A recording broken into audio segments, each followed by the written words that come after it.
యేసు రక్తమే జయం. పరిచర్య ప్రైజ్ ద లార్డ్. జూలై 8వ తేదీ 2024. ఈరోజు దేవుని వాక్యము.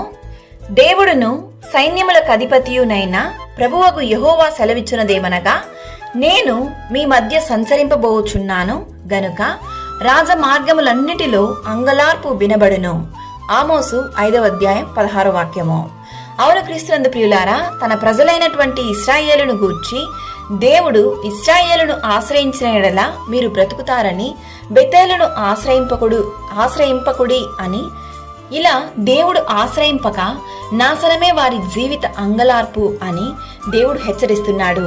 ఇది మాత్రమే కాక, మీరు బ్రతుకునట్లు కీడు విడిచి మేలులను వెదకుడి. అలా చేసిన ఎడల మీరనుకొనిన చొప్పున దేవుడిని సైన్యములకు అధిపతి అయిన యెహోవా మీకు తోడుగా ఉండును అని చెప్తున్నాడు. అవును క్రీస్తునందు ప్రియులారా, దేవుని రెండవ రాకడ కూడా ఇలాగే ఉంటుంది. మనము దేవుని పక్షముగా ఉన్న ఎడల మనకు మేలు కలుగును. అయితే మనము దేవుణ్ణి విడిచి ఈ లోక సంబంధమైన జీవితాలను జీవించి లోకపు పోకడలోనే మన బ్రతుకులు వెళ్ళబుచ్చిన ఎడల ఆ దినము అందరికీ అంగలార్పు దినమే. ఆ ఉగ్రత దినము నుండి తప్పించుకొనుటకు ప్రభువు మనలను ఈ దినాన ఈ వాక్యం ద్వారా హెచ్చరిస్తున్నాడు. దుర్దినములు రాకముందే, సర్వం కోల్పోకముందే మారు మనసు పొందుము.